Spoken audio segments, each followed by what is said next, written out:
चलो topic continue. और जो भी बच्चे क्वेश्चन कर,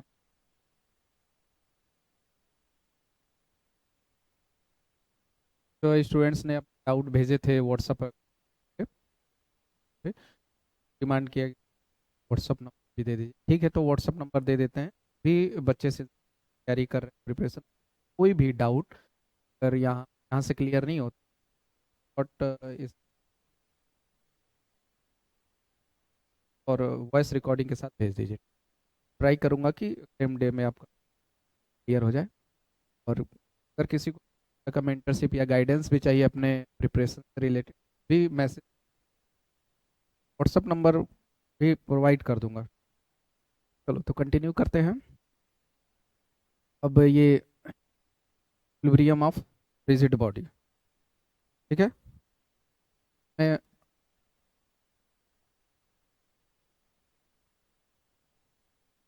विच of the following statement are correct. तो इक्विलिब्रियम ऑफ रिजिड बॉडी थोड़ा सा रिमाइंड करा देते हैं, इक्विलिब्रियम क्या है। और इक्विलिब्रियम कंडीशन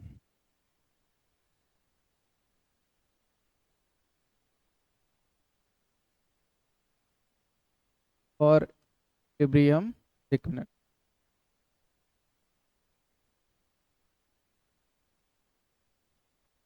और इक्विलिब्रियम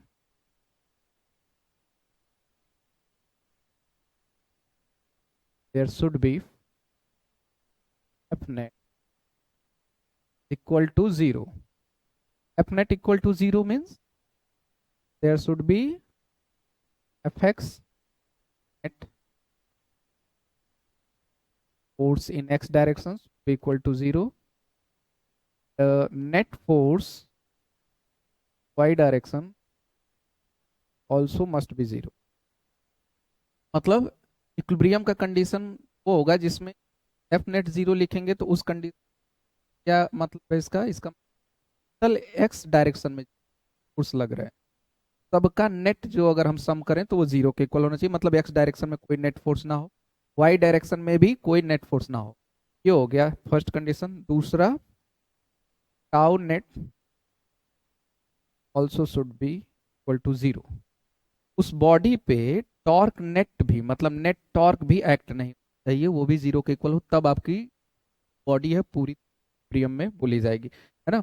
टॉर्क नेट किस पॉइंट के about, about any point, about any point.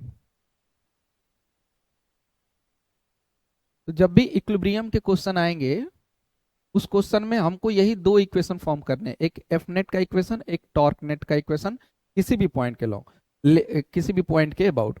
हाँ, कोशिश ये करेंगे कि जब भी टॉर्क नेट किसी पॉइंट के अबाउट लें तो एक ऐसा पॉइंट लें जिसमें ज्यादा से ज्यादा जो फोर्स है वो हमारा कैंसिल हो जाए, ठीक है। और ठीक है, तो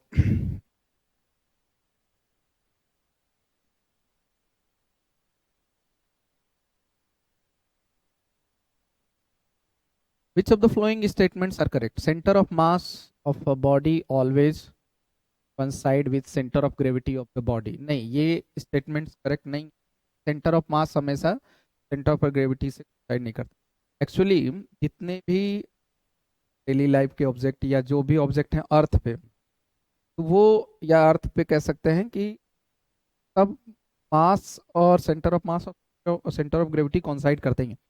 कि उस केस में जैसे अर्थ के रेडियस से भी बड़ा कोई ऑब्जेक्ट हो, उस केस में हाइट, जैसे कोई ऐसा ऑब्जेक्ट हो जिसका हाइट बहुत बड़ा हो, तो उसका सेंटर ऑफ मास कहीं और लाई करेगा और उसका सेंटर ऑफ ग्रेविटी कहीं और लाई करेगा, क्योंकि वो हाइट की वजह से सेंटर ऑफ ग्रेविटी जो है, ग्रेविटेशन जो है वो डिफरेंट डिफरेंट होगा, ठीक है।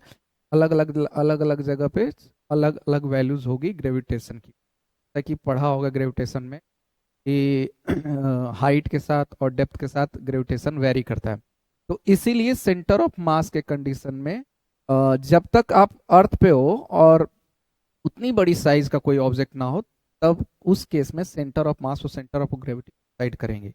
कब कॉन्साइड नहीं करेंगे, जब ऑब्जेक्ट बहुत बड़ा हो। कंपेरेबली कंपेयर करें अगर, तो अर्थ की रेडियस से भी बड़ा होना चाहिए। देयर शुड बी इक्वल और greater than radius of earth, okay. तो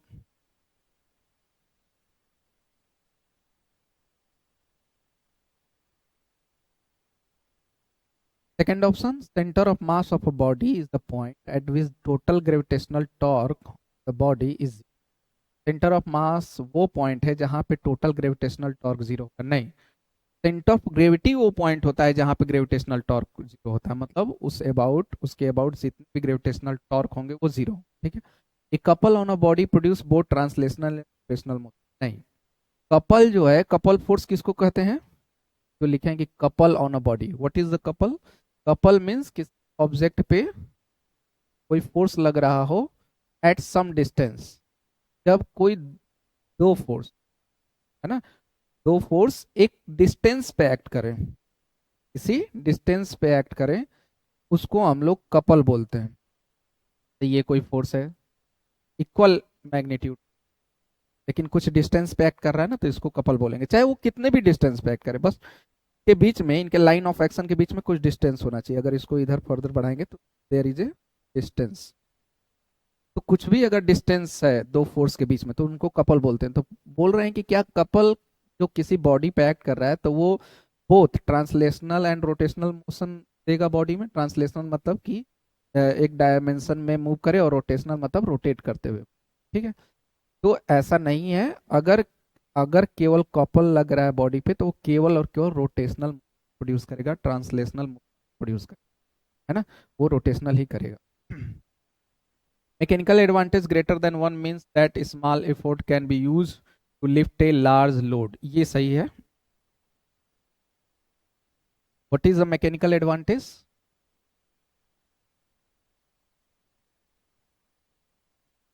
Mechanical advantage means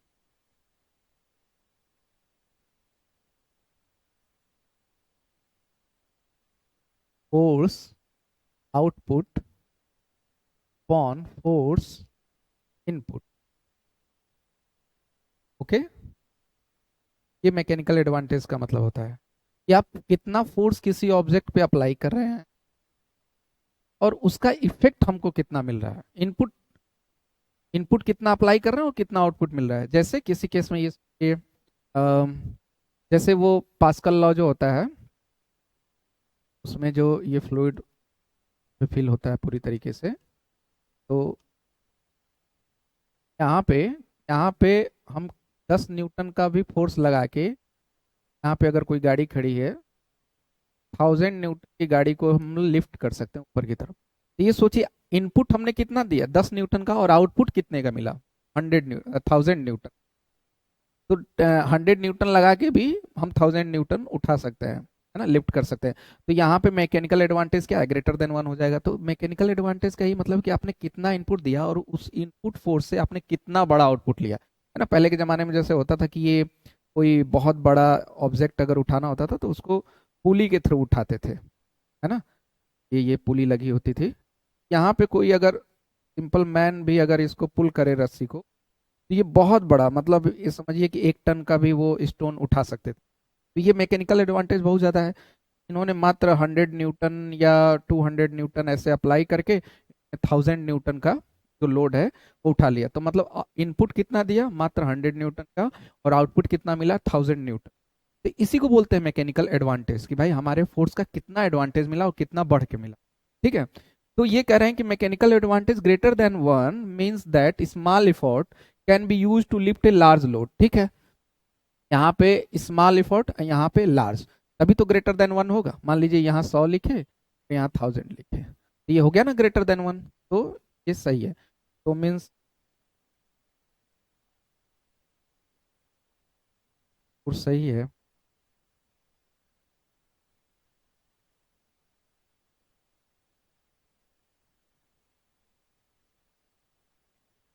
केवल सही,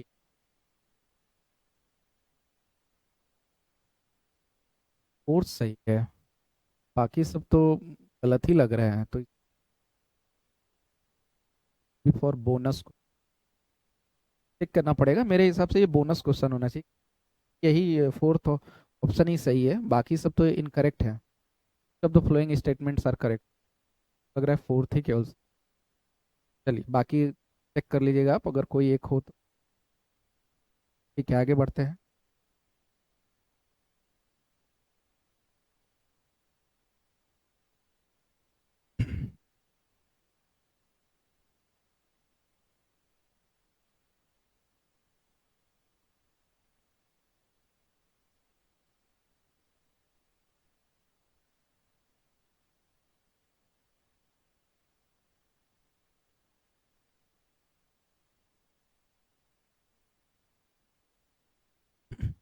नेक्स्ट क्वेश्चन पढ़ते हैं।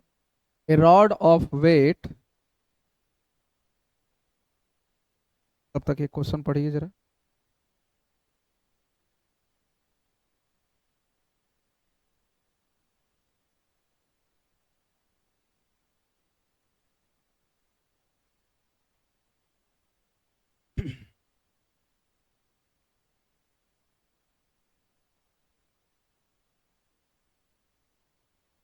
A rod of weight W is supported by two parallel knife edges A and B, is in equilibrium horizontal position. The knives are at a distance D from each other.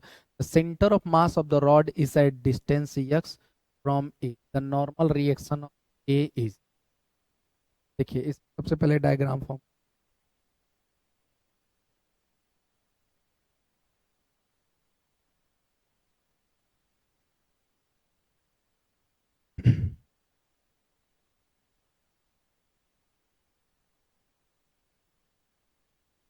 ये knife है, इस case पे ये support दिया गया है, support ए है, support B है, का अपना कोई वेट वेट है, और वो तो ये कह रहे हैं कि the centre of mass of the rod is at distance x from A, और इन्होंने ये भी बता दिया कि ए से एक्स डिस्टेंस पे सेंटर ऑफ मास।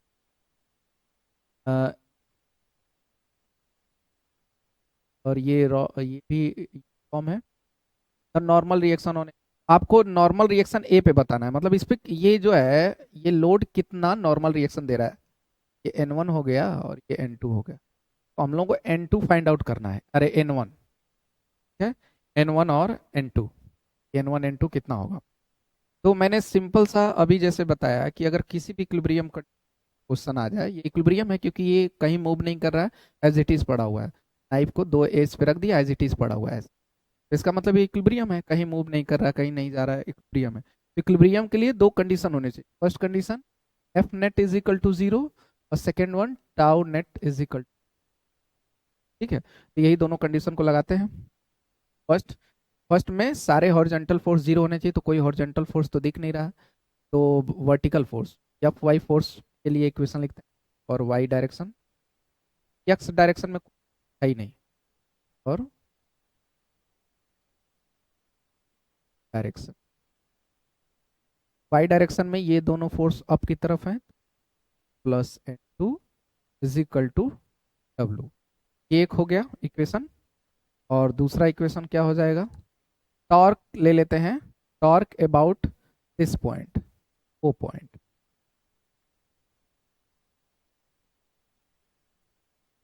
W दिया हुआ है ना, तो O नहीं लेते हैं कि W हमको ऑप्शन में चाहिए, हटा देते हैं, इसके अबाउट ले ले, अबाउट मान लीजिए एक पॉइंट अबाउट, तो टॉर्क अबाउट ए पॉइंट क्या हो जाएगा,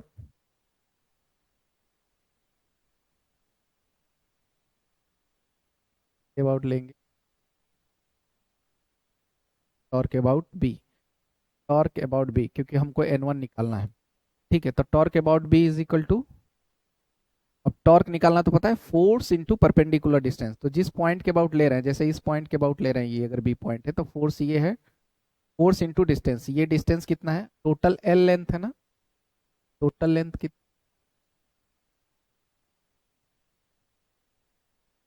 क्या नहीं क्या, रोड ऑफ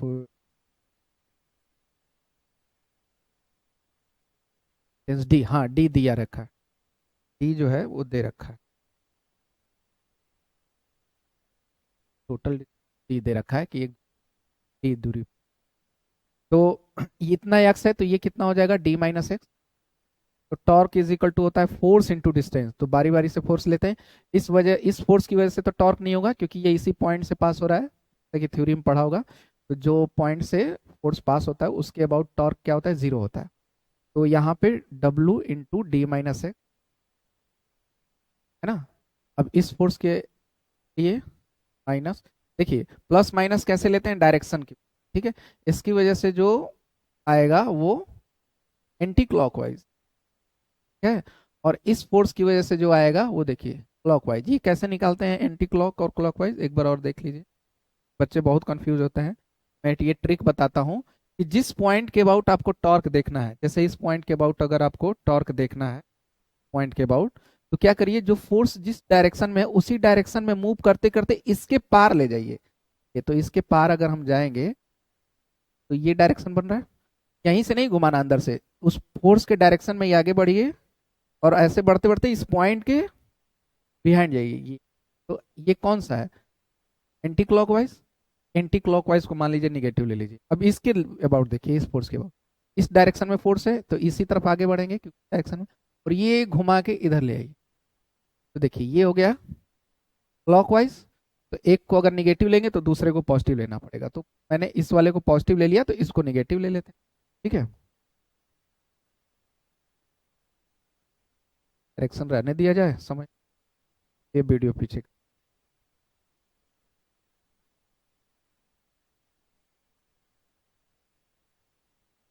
भी हटा देते हैं।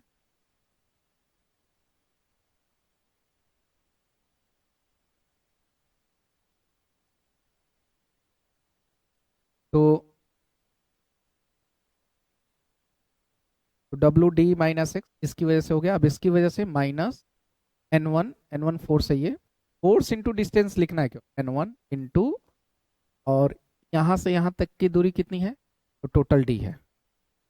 अब यही हमको निकालना है, और ये हमको क्या करना है, जीरो के इक्वल करना है। क्यों, क्योंकि टॉर्क नेट जीरो होना चाहिए, ये लिखा ना, जीरो के इक्वल, इक्विलिब्रियम के कंडीशन में ये जीरो कर दिया इधर। अब हो गया इजी बहुत, D minus x minus D. अब यहाँ से एन वन फाइंड आउट करेंगे तो क्या हो जाएगा, ये हो जाएगा D equal to W D minus X, और ये जो है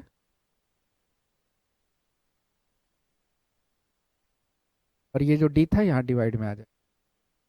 ठीक है, तो ये ऑप्शन है डब्ल्यू डी माइनस डिवाइड में डी। ओके, आगे बढ़ते हैं।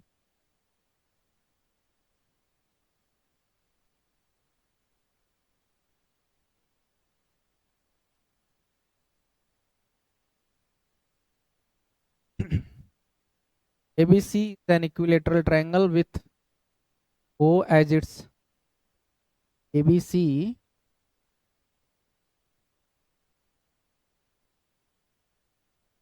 ABC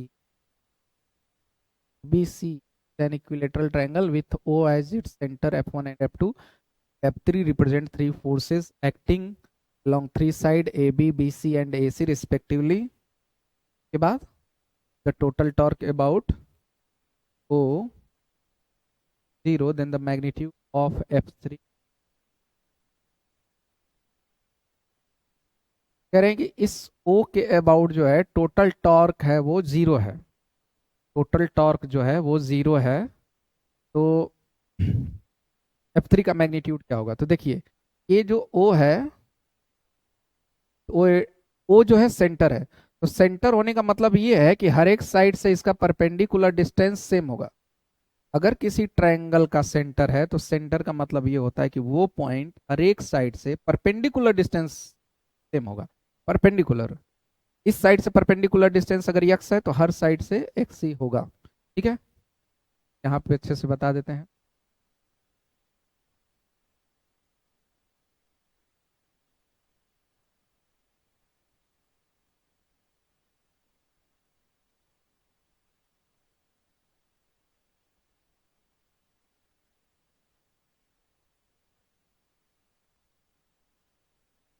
इक्विलेटरल ट्रायंगल है, अगर उसका सेंटर ओ है, अगर ये सेंटर है तो सेंटर का क्या मतलब हुआ, सेंटर का ये मतलब होता है कि हर एक साइड से उसका परपेंडिकुलर डिस्टेंस सेम होगा।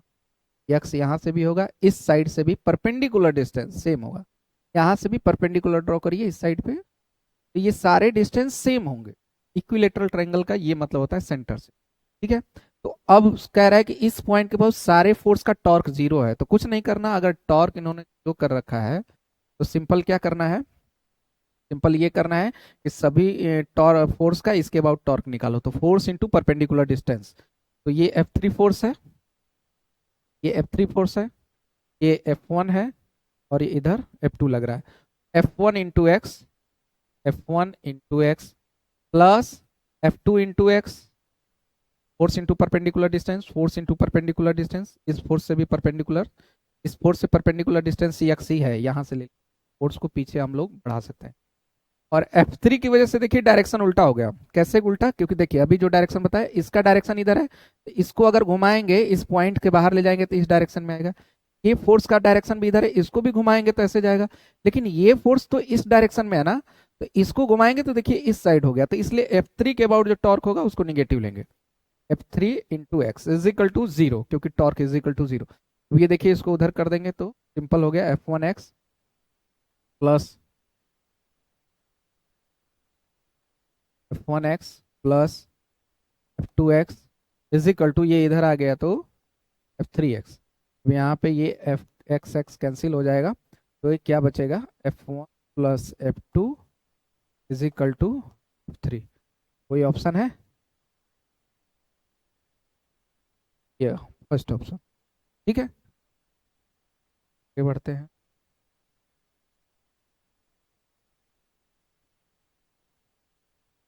पे क्लियर है? ठीक है। हाँ, अब नेक्स्ट क्वेश्चन जो है, which one of the flowing pair of statement is correct? Which one pairs, मतलब कोई दो स्टेटमेंट जो है वो करेक्ट होने चाहिए। Centre of gravity of a body is the point at which the weight of the body act. Centre of gravity वो body is the point, हाँ ये फर्स्ट तो सही है। और फिर उसके बाद दूसरा पढ़िए, इजी है ये। Center of mass coincide with center of gravity if the earth is assumed to be have finite large radius। Side तो छोटे में ही करेगा, बड़ा रहेगा तो और उधर हो जाए। तो फर्स्ट वाला तो सही है कि सेंटर ऑफ ग्रेविटी का मतलब ही वही होता है कि वहां से बॉडी का वेट एक्ट करे, और सेंटर ऑफ मास का मतलब होता है वहां से मास एक्ट करे। तो वेट और मास ग्रेविटेशन पे डिपेंड करते हैं, है ना, ग्रेविटेशन की वजह से डिफरेंस हो। और to evaluate the gravitational field intensity due to any body at an external point, the entire mass of the body can be considered to be concentrated at सी।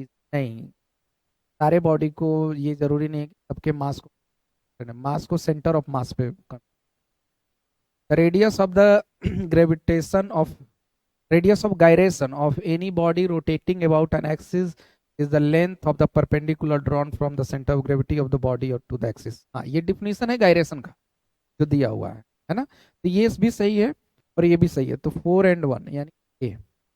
ठीक है, आगे बढ़ते हैं। ये गायरेशन का डिफिनेशन है, और गायरेशन अगर समझना है तो कोई क्वेश्चन आने दीजिए, बहुत अच्छे से आपको गायरेशन बता दूंगा, जरा सा भी कंफ्यूजन नहीं होगा। बातें हैं,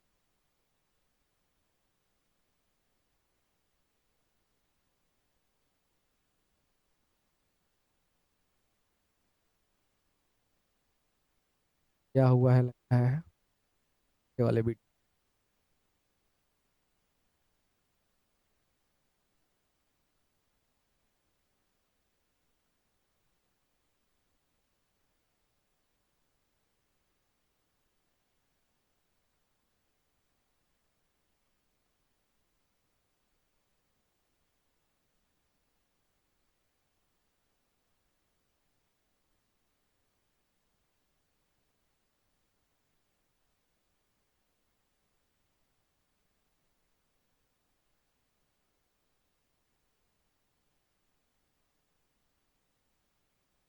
1000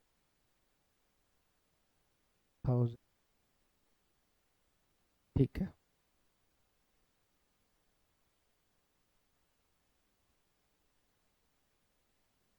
ठीक है, चलो। तो a rod of length 3 meter and its mass per unit length is directly proportional to distance x from one, then its center of gravity from that end will be।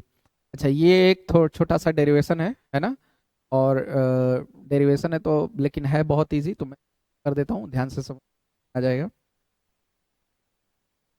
तो इन्होंने बोला जैसे कि ए रॉड ऑफ लेंथ 3 मीटर, एक rod है 3 metre length का है, लेकिन पूरे लेंथ के लॉन्ग उसका जो है वो मास सेम नहीं है।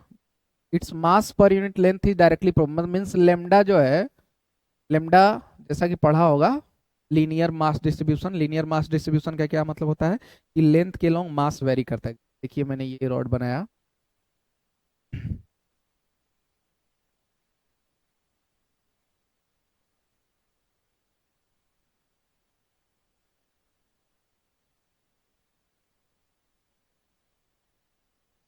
ठीक है। तो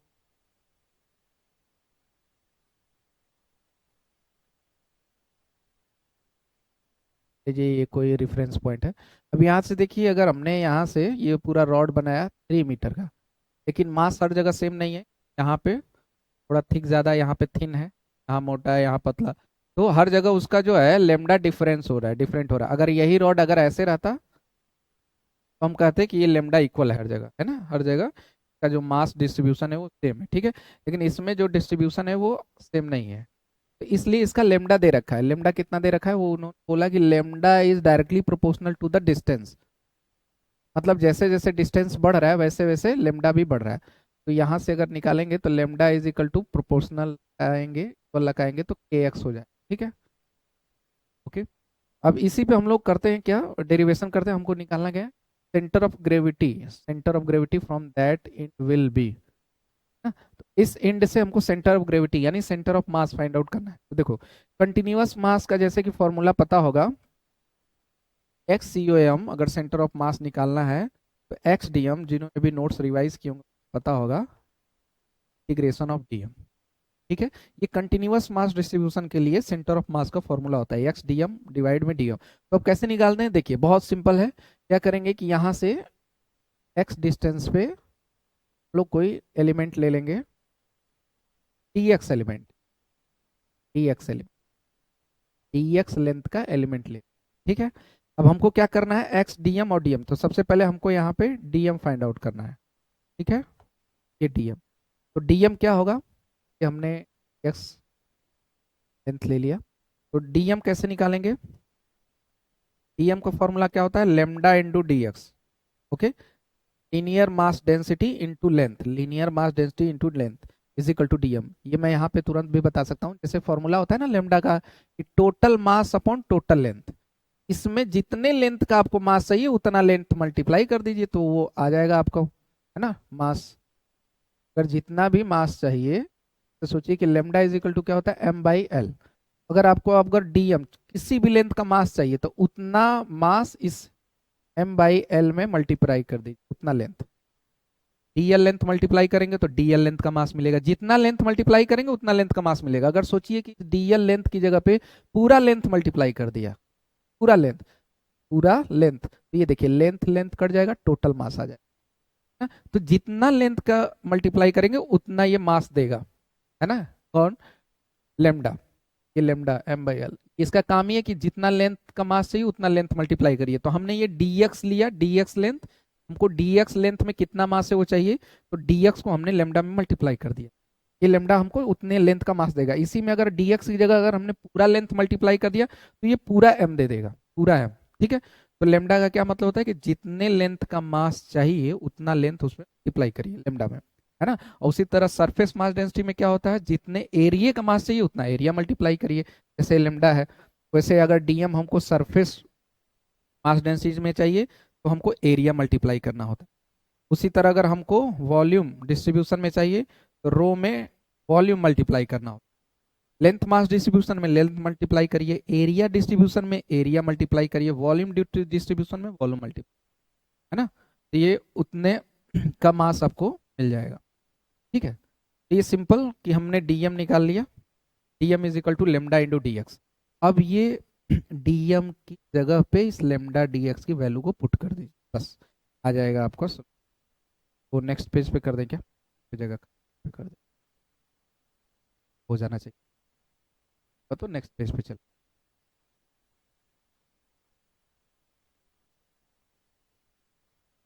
एक्स टू डीएम, डीएम क्या है, लेमडा इंटू डीएक्स डिवाइड में डीएम, डीएम क्या है, lambda into DX. Okay, lambda भी कांस्टेंट नहीं है, लेमडा इज इक्वल टू क्या है, के एक्स, क्योंकि उसने पहले ही बता दिया कि लेमडा भी कांस्टेंट नहीं है। यहाँ पे देखिए एक्स को एज इट इज लिख दीजिए, लेमडा को क्या लिखेंगे, के एक्स लिख दिया टू डी एक्स, और डिवाइड में फिर से लेमडा इंटू डी एक्स। तो थोड़ा नेक्स्ट पेज पे चलते, पेज पे X C O M is equal to, तो ध्यान से समझ, लेमडा शुरू से यहाँ था हमारा X D M divide D M, X D M की वैल्यू क्या थी, lambda into D X divide lambda into D X X. अब लेमडा की वैल्यू भी क्या दे रखी उसने, के एक्स, लेमडा की वैल्यू भी के एक्स है, क्योंकि उसने बोला कि एक्स के साथ प्रोपोर्शनल है वो। फिर डी एक्स को एज इट इज लिख दिया, और भी लेमडा की जगह पे क्या लिख दिया, के एक्स, तो लेमडा की जगह पे लिख दिया के एक्स टू डी एक्स। ठीक है, अब इसमें लिमिट पुट करेंगे हम लोग। लिमिट क्यों, कि हमको ये देखना है कि कहाँ से कहाँ तक हमको इसको इंटीग्रेट करना है।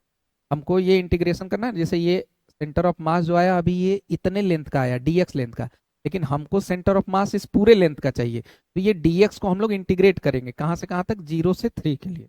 ठीक है, तो इसको इंटीग्रेट कर देंगे हम लोग, यहाँ पे इंटीग्रेशन लिख देते हैं, 2 3 3।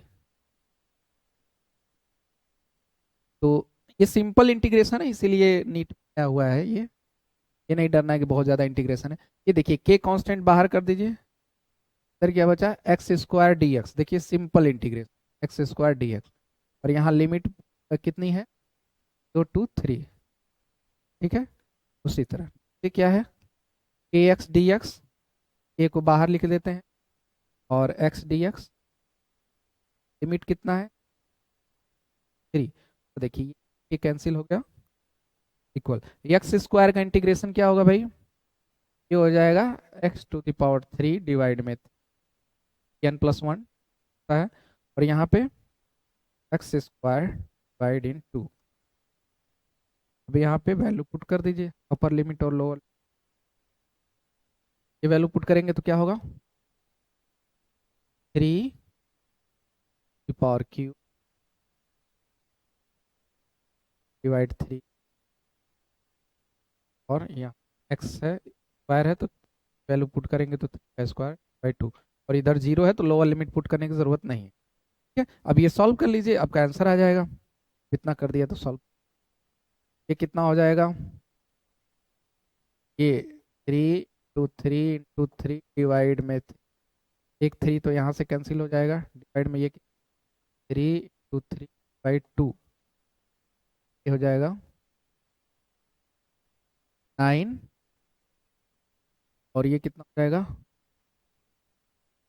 भी 9 और 2, ये 9 का मतलब 2 आंसर है इसका, 2। तो पीछे वाले पेज पे देखते हैं तो है कोई ऑप्शन में।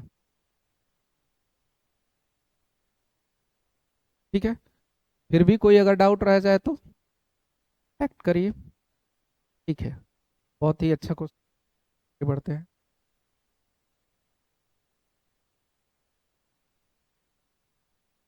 नहीं अभी ये क्वेश्चन तो बाकी है,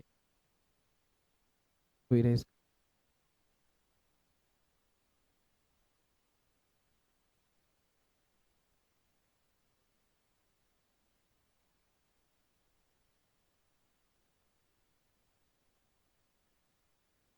ठीक, नेक्स्ट क्वेश्चन की तरफ बढ़ते हैं, question number 32। 2015 required to raise, तो क्वेश्चन पहले भी एक बार सॉल्व किया, please can 250 Newton force is required to raise 75 kg mass from a pulley. Rope is pulled 12 meter, then load is shifted to 3 meter. The efficiency of pulley system will be। देखिए यहाँ load और effort का question, जब भी load और effort का question आ जाए इसका मतलब ये है कि मैकेनिकल एडवांटेज का क्वेश्चन है। मैकेनिकल एडवांटेज जैसे कि अभी हमने बताया मैकेनिकल एडवांटेज से कैसे निकालते हैं? तो सबसे पहले इफिशियंसी का फॉर्मूला देखिए। इफिशियंसी होती है is equal to mechanical advantage divide में वेलोसिटी रेशियो। सारे फॉर्मूले रिवाइज करा दे रहा हूँ। मैकेनिकल एडवांटेज का फॉर्मूला क्या होता है? लोड यानी एफ आउटपुट। तो आउटपुट का मतलब क्या हुआ? लोड को लिफ्ट करना, कितना हमने लोड उठाया तो लोड आउटपुट हो गया। लोड डिवाइड में इफर्ट, यानी जो हमने इफर्ट लगाया, यानी जो फोर्स इनपुट किया।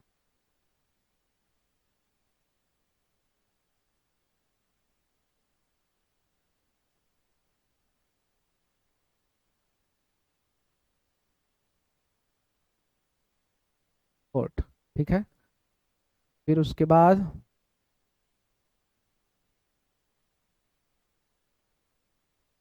हाँ, और कुछ तो नहीं देखा। अच्छा, वेलोसिटी रेशियो कैसे आएगा? We are. वी आर होता है distance, velocity travel by effort. उल्टा कर दीजिए, इसकी वेलोसिटी डिवाइड में इसकी वेलोसिटी। वेलोसिटी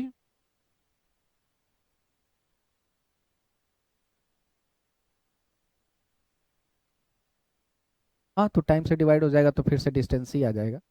ये सीधे distance, distance distance by fort, उल्टा हो जाएगा ये, डिवाइड में डिस्टेंस बाई लोड, ठीक है। ये वेलोसिटी रेशियो हो गया, ये मैकेनिकल एडवांटेज हो गया। दोनों को निकालते हैं, इस वैल्यू पुट करेंगे, एफिशिएंसी आ जाएगी। तो यहाँ पे निकालने की कोशिश करते हैं, यहीं पे स्पेस तो है। लोड क्या है? लोड की वैल्यू दे रखी है, 250 newton force is required to raise 75 KG mass from a pulley. तो इतना मास हमको लिफ्ट करना है, तो यानी 75 केजी जो हो गया वो हमारा हो गया लोड। तो इसको न्यूटन में बदल दीजिए, तो 10 से मान लीजिए मल्टीप्लाई कर दिया तो 750 न्यूटन हो गया। इफोर्ट, इफोर्ट मतलब कितना हमको इफोर्ट लगाना है? 250 न्यूटन, 250 हो गया 3। तो मैकेनिकल एडवांटेज आ गया 3। उसी तरह वेलोसिटी रेशियो निकालते हैं, डिस्टेंस ट्रेवल बाय इफोर्ट। देखिए किसके द्वारा distance, if rope is pulled 12 metre then the load is lifted. देखिए लोड का लिफ्टेड, लोड लिफ्टेड हुआ 3 मीटर और पुल किया 12 मीटर, तो लोड का जो डिस्टेंस है वो 3 है। तो नीचे 3 लिख दिया, और डिस्टेंस ट्रेवल बाय इफोर्ट। तो ये बोला ना, रोप इज पुल्ड 12 मीटर, मतलब जो रोप है वो 12 मीटर तक डिस्टेंस ट्रेवल किया, तो ऊपर लिख दिया 12। ये हो गया 4। अब इन दोनों को, ये हो गया हमारा वेलोसिटी रेशियो, ये हो गया मैकेनिकल एडवांटेज, दोनों का रेशियो ले लेंगे, इफिशियंसी आ जाएगी। तो मैकेनिकल एडवांटेज 3, वेलोसिटी रेशियो 4, तो 3/4 करेंगे तो कितना आएगा ये? हाँ, ये 75%। तो ये आंसर होगा, ये लगा हुआ था थोड़ी था ये, यही होगा ना 75%।